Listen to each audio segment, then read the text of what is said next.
Aujourd'hui, nous commençons l'ascension pour le mont Fuji. Et oui, donc il est à peu près 11 h à ma montre. Le but est d'y arriver avant la nuit tombée, en fait, arriver à la 8e station sur 10 pour faire une petite halte, dormir et se lever à 3 h du matin pour faire le reste de l'ascension la nuit, dans l'obscurité totale, et voir le lever du soleil. Pour l'instant, nous sommes à Akasaka, à Tokyo. Nous allons prendre le bus et arriver au pied, on va tricher un peu, de la 5e station. Ça veut dire qu'il nous reste qu'à peu près 2000 mètres à franchir. Pour rappel, le mont Fuji, c'est 3800 mètres d'altitude. Sur le 31 juillet, on n'a pas commencé vraiment l'ascension et j'ai déjà très chaud.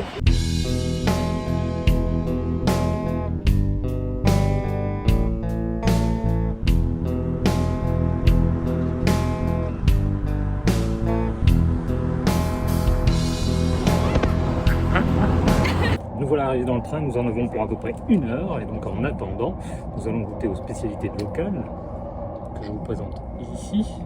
Voilà, qui sont composées donc de du bœuf et du bœuf. Bon appétit. Voilà donc les plateaux repas qu'on nous sert à la gare, enfin qu'on achète à la gare, c'est un peu mieux quand même que les sandwichs de la SNCF.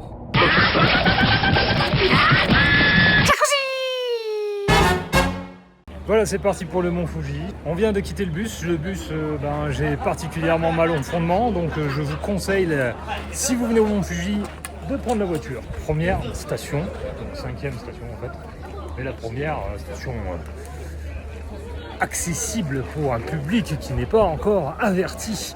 Les avertissements, c'est moi qui vais vous les donner. Et ouais. Donc actuellement nous sommes là, donc on va partir par, je pense, là. Notre première escale se trouve à la 7e station, ici. Après il va falloir partir donc en pleine nuit à 3 h du matin, voire peut-être même plus tôt du coup, pour la 8e station et pour le sommet. Voilà. Donc grosso modo, voilà le parcours. Hop.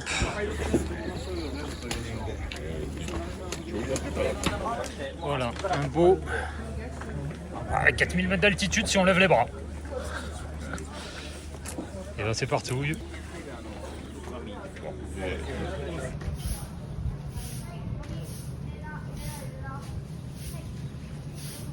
Le pied officiel du parcours du mont Fuji, le parcours Yoshida, qui est le parcours le plus couru. Nous allons nous contenter de marcher. Il est 16 h 55. On est à l'heure. Go. Presque. Donc les tout premiers pas sur le sentier du mont Fuji.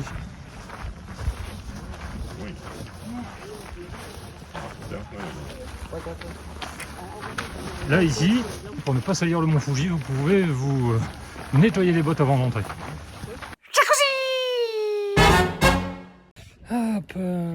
Donc voilà, les tout premiers pas, on se retrouve en fait dans un sentier au milieu d'une forêt, c'est très très frais. Ça change radicalement de Tokyo ce matin où, si vous vous souvenez, on transpirait à vue d'œil sans rien faire.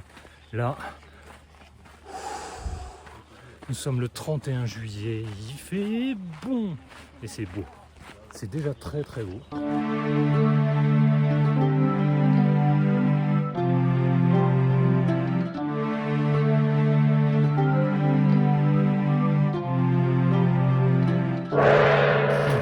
Constatation absolument fantastique, absolument étonnante. Pour monter au mont Fuji, nous descendons. Et oui, les chemins de la spiritualité sont tortueux et surprenants. Donc ça c'est pas le mont Fuji, j'ai quand même pas allé jusque là-bas. Il y a 2-3 moustiques qui commencent à attaquer. Ça va être sympa.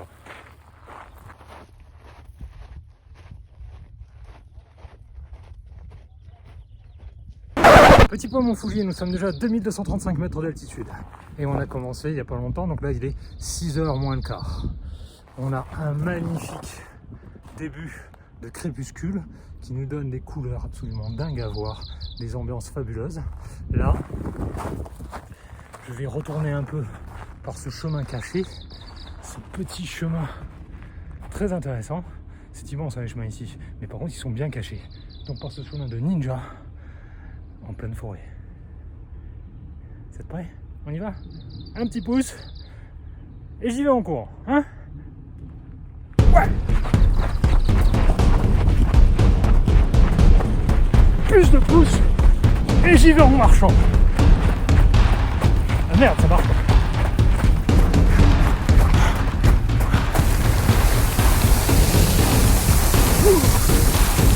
C'est cendreux.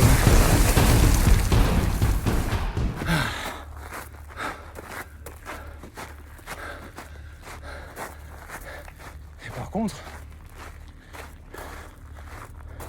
ça paye. Donc voilà, nous arrivons au premier relais sur le voyage. C'est cette ambiance-là, c'est très très très sympathique. Ça va nous permettre de se reposer avec un paysage toujours fabuleux. On continue notre chemin. Voilà les relais. Ici vous pouvez donc vous restaurer et boire un peu d'eau. Et c'est super. Hein. Nous continuons dans ce petit chemin de forêt enchanté par les kitsune. Du moins on l'espère.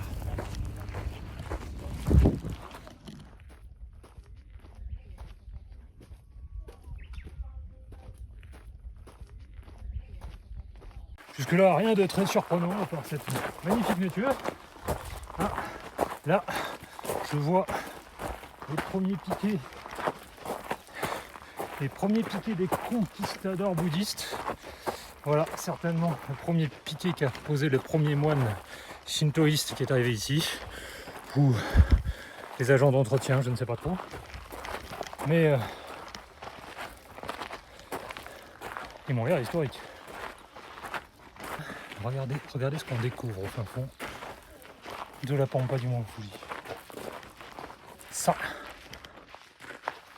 voilà, ça vaut d'or. Le fameux moine en question. Voilà, ça c'est assez dingue. Moi, ce qui me régale, c'est que vous voyez donc, sans plaisanter, une statue donc à la fois pieuse, qui est pleine de majesté. À la fois, on se sent calme et en même temps, elle est tellement iconique. On voit une puissance gigantesque en fait en sortir. Dans un calme absolu, avec. Bon, juste les bruits du relais là-bas, mais juste les oiseaux normalement. Au milieu, nulle part. Moi, ça m'impressionne énormément.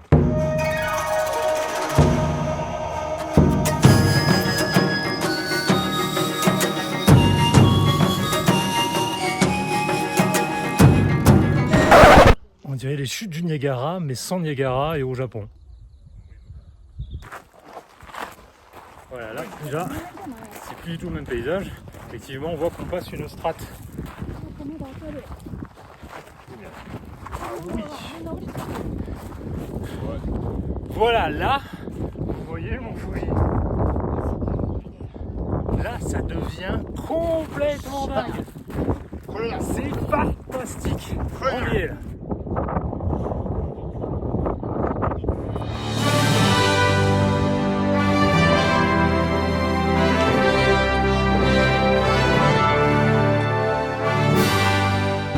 C'est monstrueusement beau.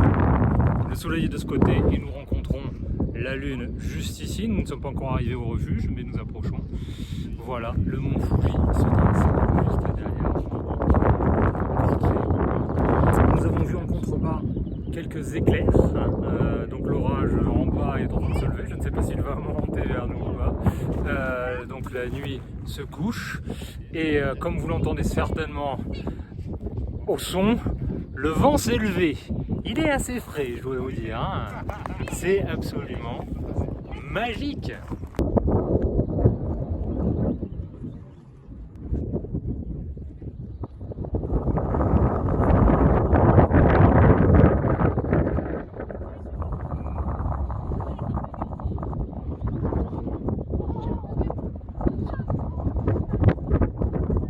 Les autochtones viennent de m'expliquer que grosso modo nous étions partis ici ce matin, là après le bus qui m'a cassé le fondement.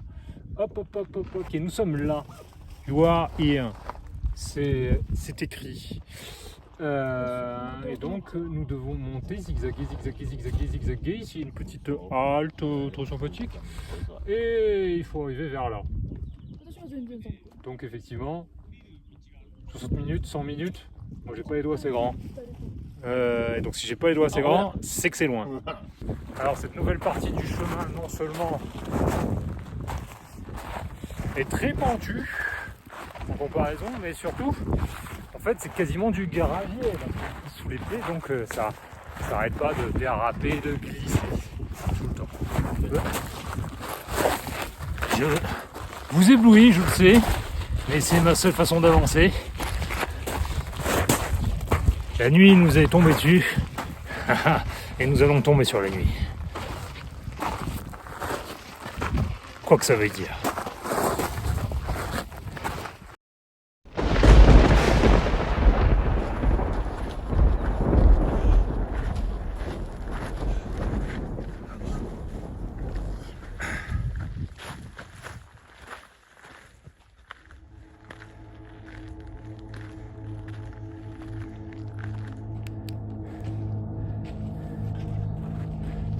Donc,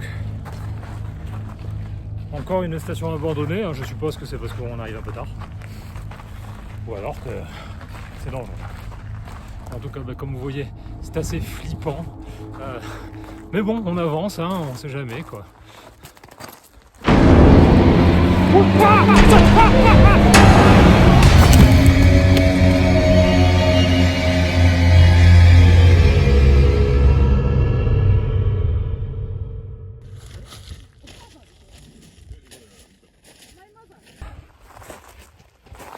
Alors,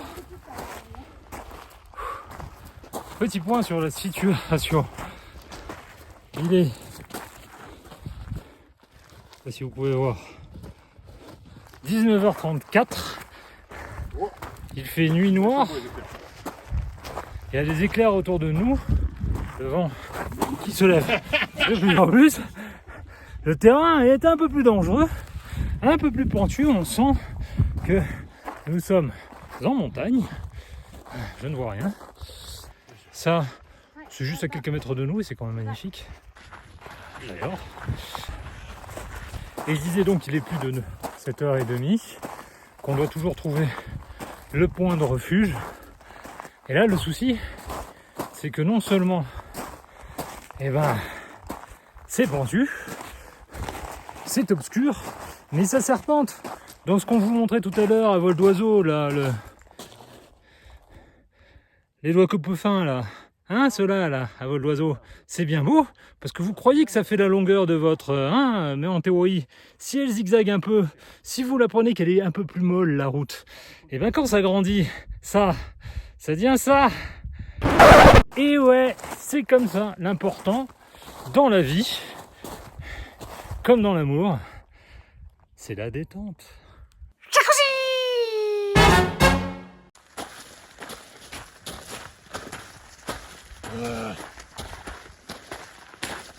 Là, je crois qu'il y a un tournant devant moi, mais je ne vois pas à cause de la lumière.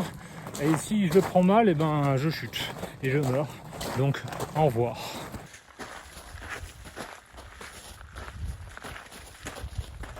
Il est 19h48. Donc, nous continuons à avancer. Nous pouvons appeler le secours. Ça, c'est si vous mettez un petit pouce en bas. Mais si vous mettez beaucoup de petits pouces en plus, nous allons nous taper donc 320 minutes et 4,5 km avant d'arriver à la halte ou au Mont Fuji. Je pense que ce sera d'abord à la halte, mais en même temps. En 320 minutes.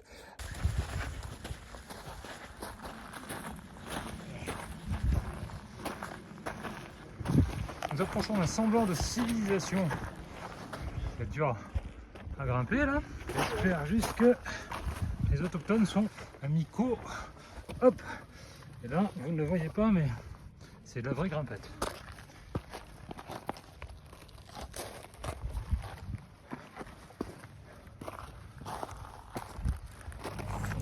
Donc il est 21h30 tout inversé à ma montre et nous arrivons au refuge de la station numéro 7. Voilà. Donc c'est toujours un endroit très sympathique, hein, une halte qui fait quand même du bien, même au beau milieu de la nuit, et peut-être même surtout au beau milieu de la nuit. Donc là, le petit souci qu'on a, c'est qu'on a réservé un refuge un peu plus haut, et qu'on arrive en retard. On avait le droit à un bon curry, est-ce qu'on aura encore le curry? C'est pas très sûr. Mais bon, tout va bien. Et regardez cette ambiance, c'est quand même fantastique. Maintenant, imaginez ça sous la neige. Je ne parle pas de substance, hein, même si je comprends comment vous regardez la vidéo et que ça vous éclate un peu plus.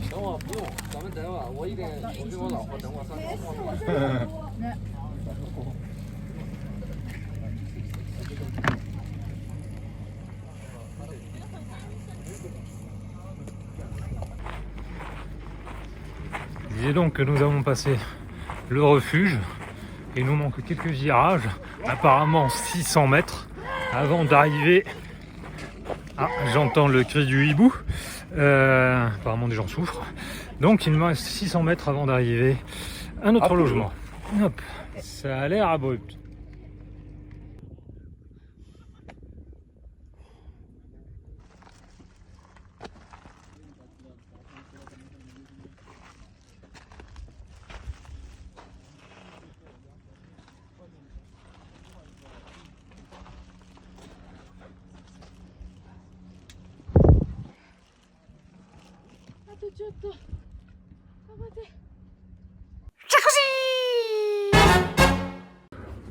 Donc voilà, là on arrive.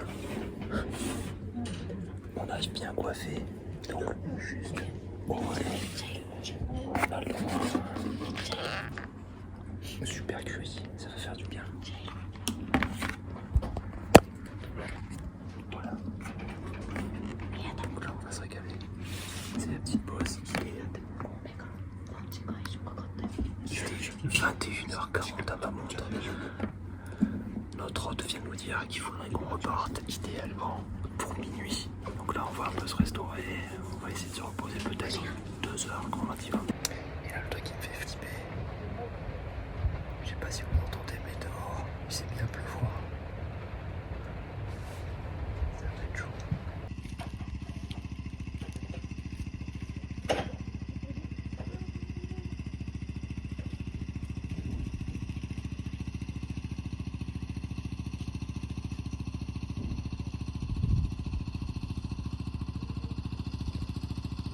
Pour la petite histoire, il est 4h du matin et pas du tout 11h ni minuit. Donc si nous sommes restés au refuge un peu plus longtemps, c'est parce qu'il y a eu une tempête, donc de la pluie et de la grêle. Si je me suis transformé en grand maître site, c'est aussi tout à fait normal, hein. Donc le soleil est en train quand même de se lever là-bas à l'est. On voit des petits traits rouges, vous ne verrez pas sur l'appareil photo. Je pense pas, ça va être très dur, un peu derrière moi. Il se peut que ça repleuve encore et que ça regrêle. Bon, on va voir pour la suite.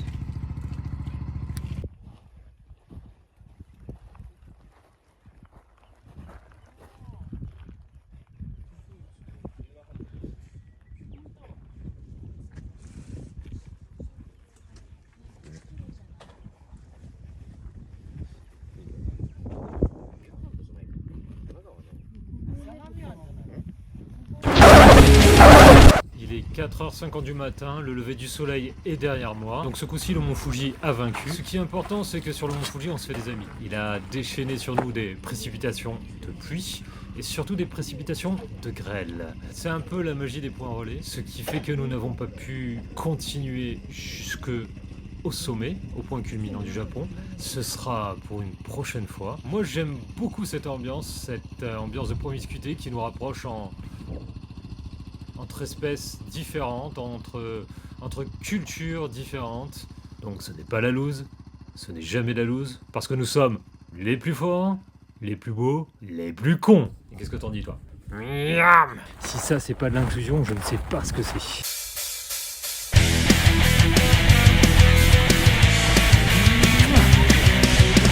Voilà le genre de chemin abrupt que nous avons monté hier soir alors qu'il faisait totalement noir. Je peux vous le montrer maintenant en plein jour. Donc, là c'est encore soft, hein, bien sûr. C'est bien rocailleux, c'était bien casse-gueule. Et ça glisse. Voilà. Vous voyez, en fait, c'est la roche volcanique, hein, donc c'est pas plat. Moi, j'adore ça.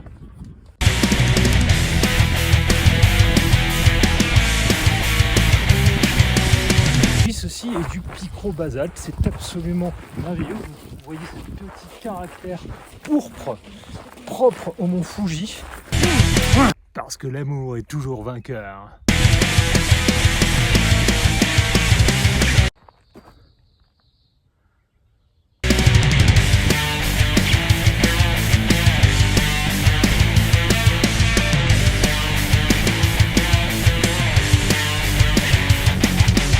Et voilà les enfants, le tour se termine avec une bonne glace, un Mont Fuji Black, une glace au picrobasalte que je vais essayer de manger avant qu'elle fonde totalement avec mon pote.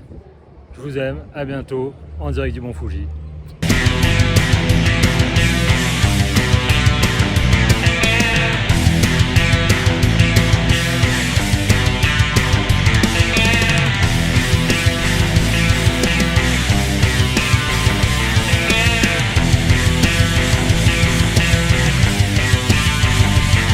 Alors regardez, j'ai trouvé quelque chose de très intéressant.